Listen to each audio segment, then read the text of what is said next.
Olá, pessoal. Então, o vídeo de hoje é: somos todos corpos negros para esse termômetro. Então, vou continuar falando desse termômetro aqui para medir temperatura. A gente tem que mirar no centro da testa, logo acima dos olhos. Ele não oferece nenhum risco para a saúde, porque ele é só um sensor de luz invisível, luz infravermelha. Esse termômetro, ele mede a temperatura da superfície do objeto. Ele pressupõe que o objeto é um bom emissor de luz, ou seja, de ondas eletromagnéticas. Ele não funciona bem em objetos transparentes, como água, ou muito refletores, como metais polidos, por exemplo.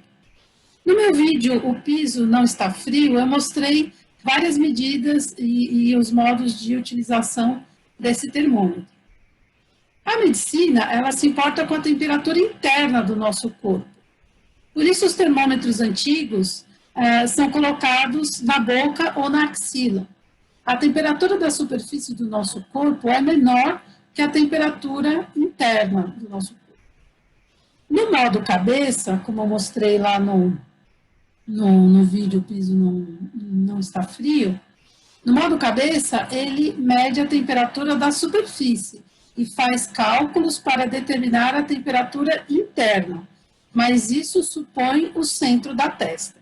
Então, esse termômetro, ele mede a superfície, a temperatura da superfície da testa nesse ponto, faz umas contas para mostrar a temperatura interna do corpo, que é o parâmetro importante para a saúde.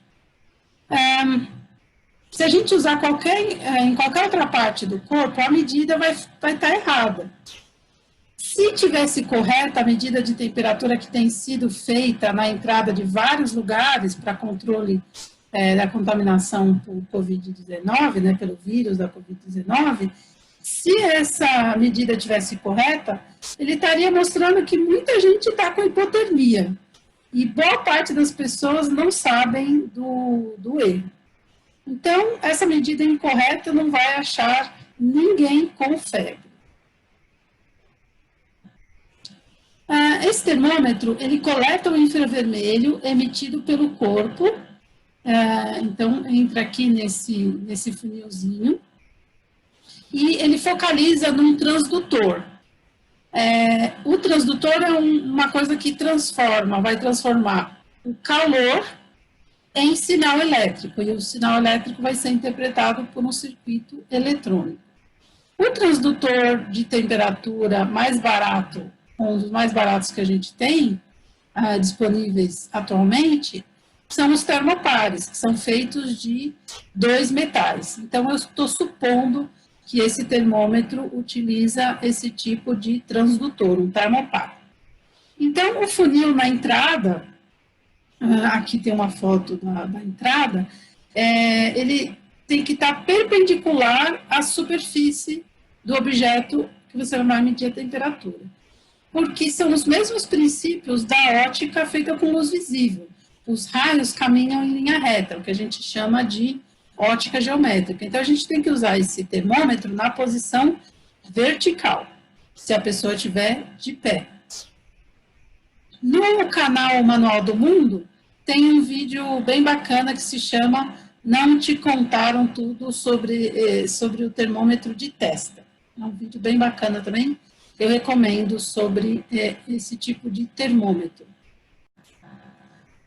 Então, por que corpo negro? O princípio de funcionamento desse termômetro é explicado pela teoria de radiação de corpo negro, que é uma teoria desenvolvida por Max Planck em 1900, e ela deu início para a física quântica.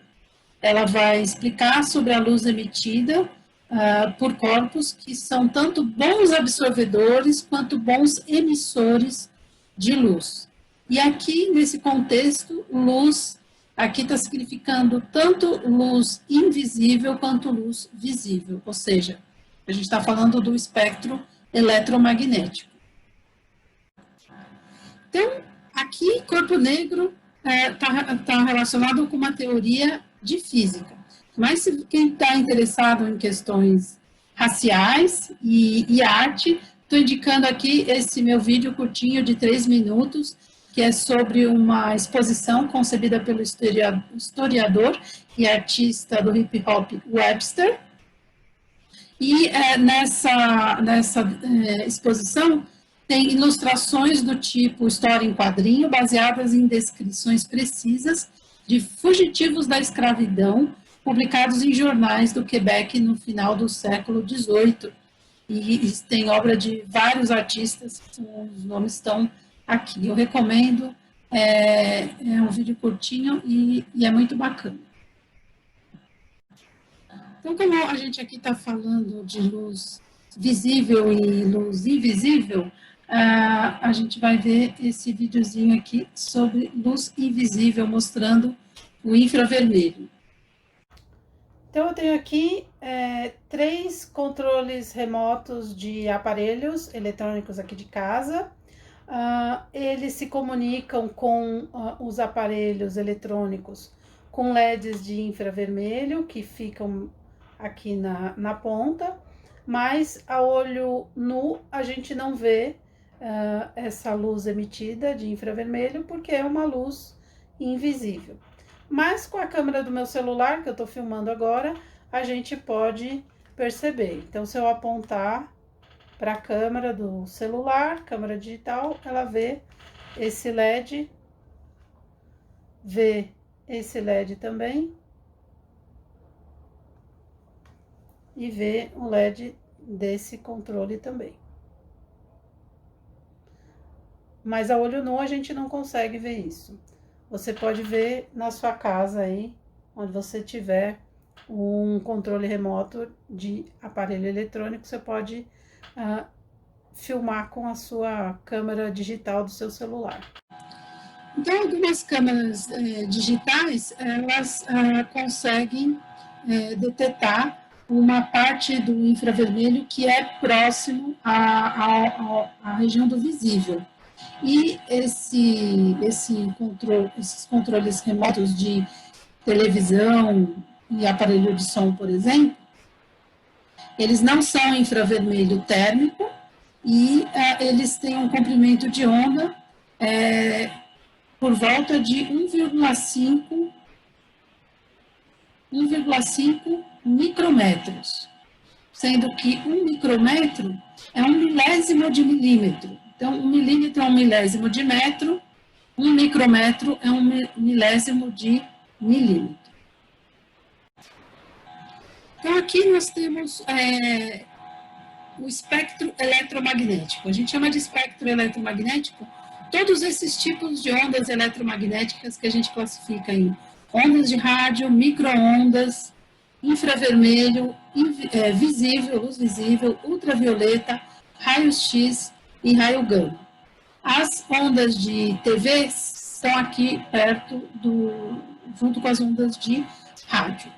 E uma das coisas que são diferentes nos vários tipos de ondas eletromagnéticas é o comprimento de onda, tá? Então, está aqui o comprimento de onda, e aqui tem figuras que dão ideia para a gente do tamanho dessas ondas, né? Do comprimento de onda. Então, ondas de rádio e TV têm comprimento de onda de tamanho da ordem dos edifícios. Os micro-ondas, da ordem de centímetros. O infravermelho, da ordem da ponta de uma agulha. Os comprimentos de onda de luz visível são de tamanho de protozoários, ultravioleta, moléculas, raios-x átomos e raios gama, o núcleo atômico. A parte que é visível do espectro é uma parte bem pequena, né? Mas todos esses tipos aqui de ondas são ondas eletromagnéticas. E aqui a gente tem uma escala que mostra a temperatura dos corpos em que essa radiação representa o comprimento de onda mais intensamente emitido. E eu vou explicar isso daqui a pouco. Mas aqui já tem uma escala de temperatura. Então, aqui são imagens que a gente também chama de espectro, e eu estou mostrando aqui espectros de lâmpadas que nós mesmos fizemos. Então, essa curva aqui é um espectro, que a gente chama espectro contínuo, espectro de incandescência, eu fiz para uma lâmpada incandescente. E esse gráfico é algum tipo de intensidade luminosa em função do comprimento de onda. Então, a gente pode ver que o espectro é contínuo. Esse ombrozinho que tem aqui é um artefato do vidro da lâmpada, porque você tem um filamento incandescente dentro de um bulbo de vidro. E essa linha aqui está delimitando do lado esquerdo a luz visível, do lado direito o infravermelho. Então, o infravermelho é invisível. A lâmpada incandescente, então, ela emite bastante luz visível e bastante infravermelho também. A área embaixo dessa curva é proporcional à energia que está sendo emitida em termos de ondas eletromagnéticas. A gente pode perceber que tem uma área grande de infravermelho aqui. Então, quase a metade da energia dessa lâmpada está sendo emitida em luz que é invisível, que é o infravermelho. Se essa lâmpada tiver como objetivo a iluminação, você está perdendo uma boa parte da energia. Por isso que a gente está abandonando as lâmpadas incandescentes. Mas o que importa aqui para nós é que o espectro é contínuo e tem essa forma de uma montanha bem alargada. Aqui tem uma lâmpada fluorescente compacta, que tem uma parte contínua, baixinha aqui, mas que tem picos bem pronunciados. Então, essa é uma lâmpada fluorescente compacta, que dentro dela tem o gás mercúrio. E aqui a gente tem as raias de uma lâmpada espectral de mercúrio. Então, essa aqui é a imagem da lâmpada, e essas raias a gente vê com a grade de difração ou com prisma, e aqui a gente tem a ampliação da imagem dessas raias aqui. Então, a gente pode perceber que tem cores bem definidas, né? Cada cor dessa é uma região estreita de comprimentos de onda, então essas cores aqui aparecem como esses picos nesse gráfico. Então, a lâmpada fluorescente e a lâmpada espectral, o espectro delas, de emissão dessas lâmpadas, não é um espectro de radiação de corpo negro ou de incandescência, como é o espectro da lâmpada incandescente. Esse é um tipo de espectro de radiação de corpo negro ou de corpo incandescente. E aqui eu tenho o espectro de um LED vermelho. Então, é um espectro bem estreito, em comprimentos de onda, ele emite um pico bem estreito só na região do vermelho. Então, no caso do LED do controle remoto, ele não é um corpo negro, ele não tem radiação de corpo negro. Por quê? Porque o espectro dele é estreito. Então, um corpo negro vai emitir um espectro assim bem largo e contínuo. Então, por falar de espectros de lâmpadas, eu quero recomendar esses 3 vídeos aqui do meu canal sobre esse assunto. E o principal é esse aqui, espectros de lâmpadas do cotidiano, que tem imagens que a gente fez com CD desencapado. Mostra espectros contínuos e espectros de raias. Esse vídeo aqui, lâmpadas do exploratório, ele é bem bacana também, mostra lâmpadas espectrais e a lâmpada fluorescente. A gente fez no exploratório lá em São Francisco. E esse daqui é um vídeo de 5 segundos, só para a gente ver lâmpadas de sódio e mercúrio da iluminação pública. Eu recomendo.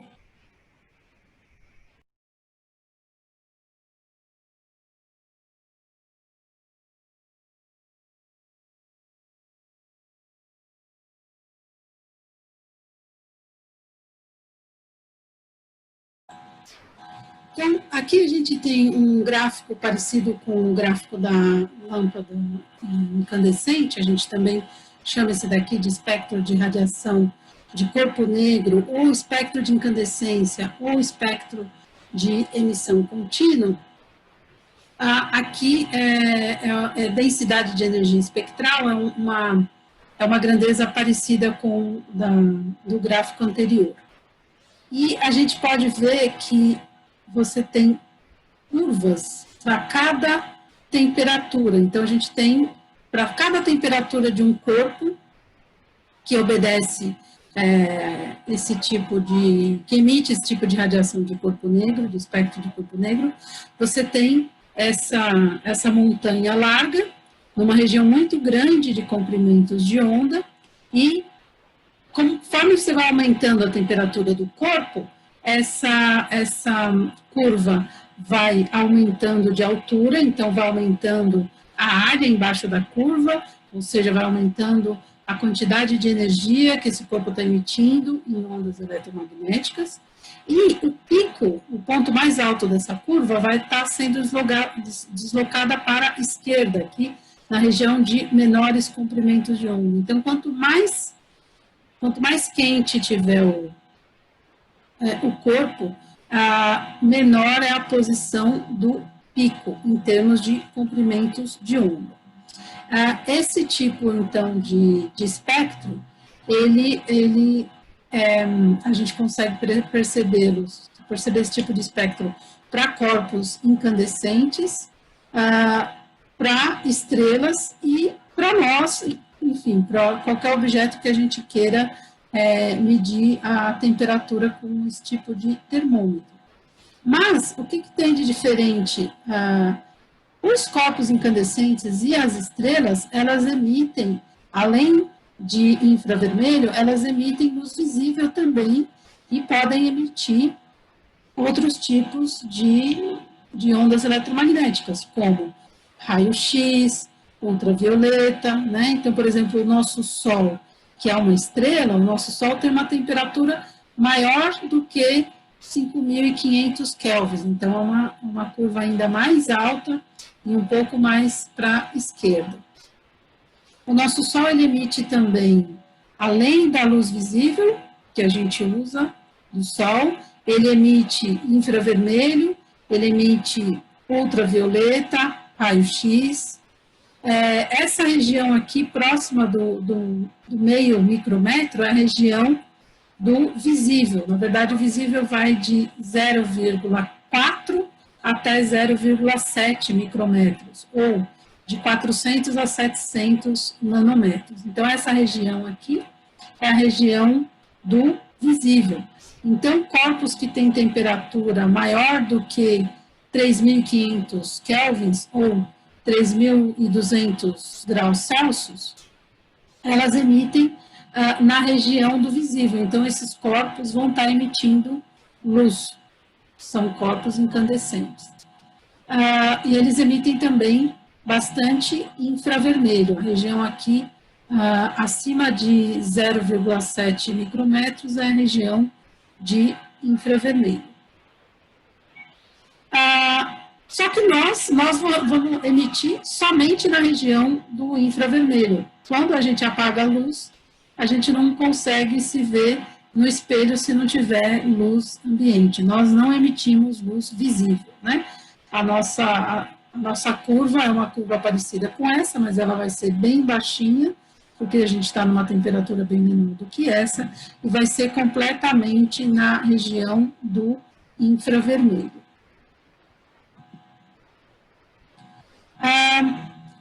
Essa teoria de radiação do infravermelho teve contribuição de várias pessoas, além do Max Planck.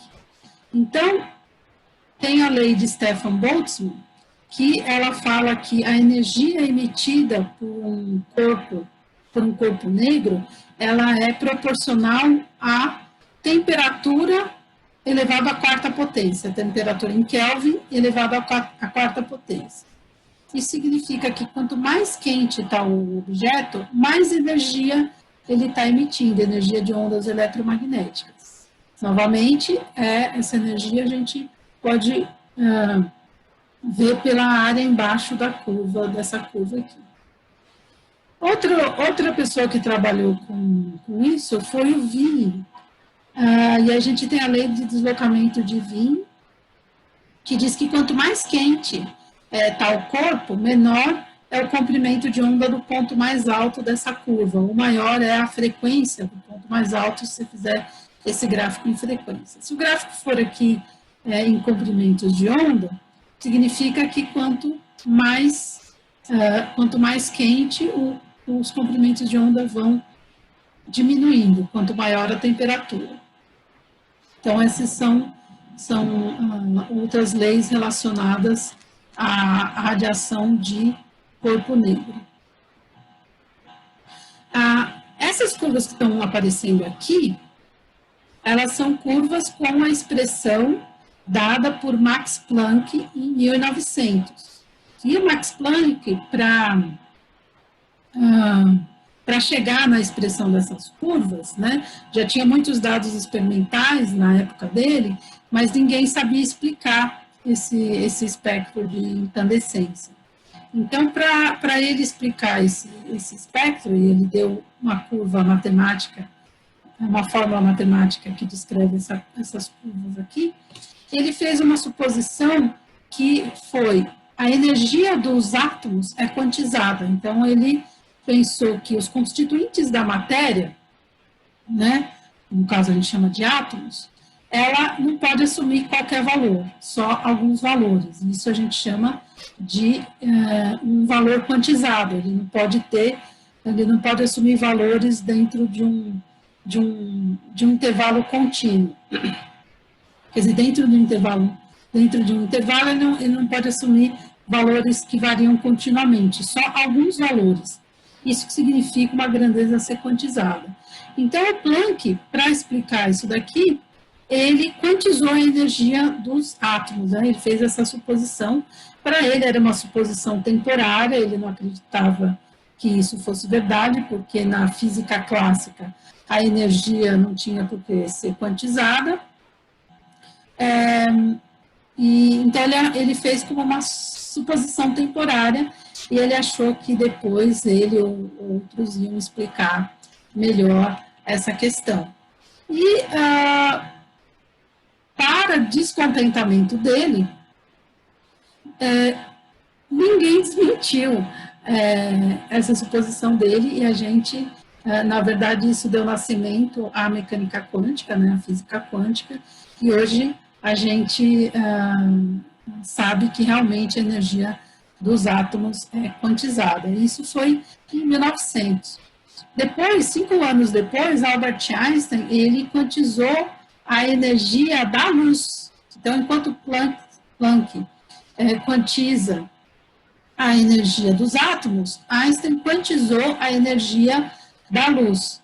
E aí Einstein falou que a energia do fóton, da partícula de luz, é uma constante vezes a sua frequência, sendo que essa constante, a gente chama, essa constante H, é a constante de Planck, e é a constante que Planck usou na equação que descreve essa curva aqui. Então, a gente chama H, é a constante de Planck, que é a constante característica da mecânica quântica e dos fenômenos quânticos.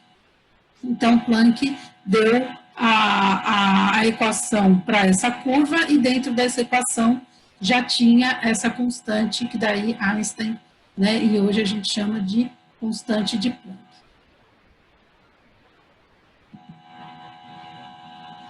Bom, eu falei da lei de Wien. Então, se a gente pensar no comprimento de onda que tem maior intensidade naquela curva, eu vou chamar de lambda P, esse comprimento de onda medido em metros e a temperatura medida em kelvins, né? A gente usa graus Celsius no nosso cotidiano, mas graus Celsius é a temperatura em Kelvin menos 273, mais ou menos.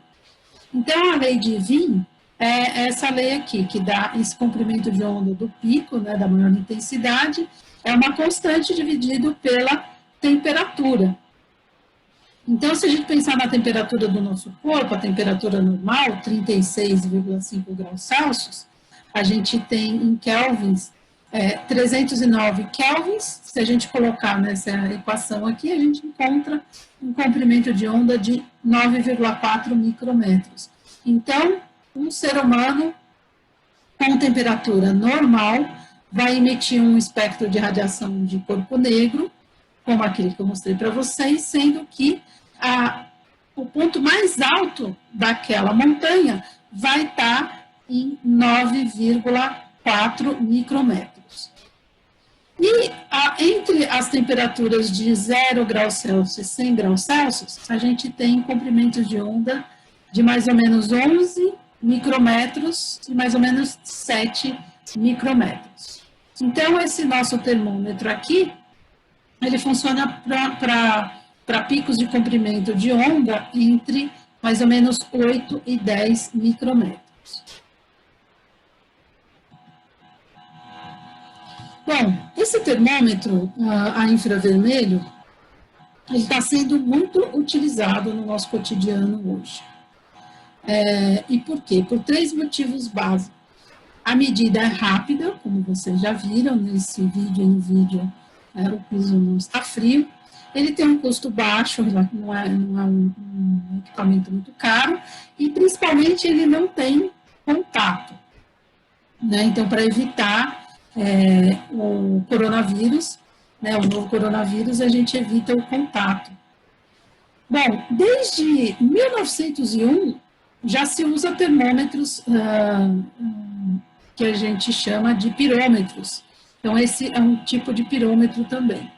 Pirômetros para medir a temperatura de objetos que não podem ser tocados, né? Então, os pirômetros foram inventados para isso, para medir objetos que não podiam ser tocados. Inicialmente, por exemplo, medir temperatura de objetos e materiais incandescentes, por exemplo, vidro e metais fundidos, né, em indústrias, ou lava de vulcões.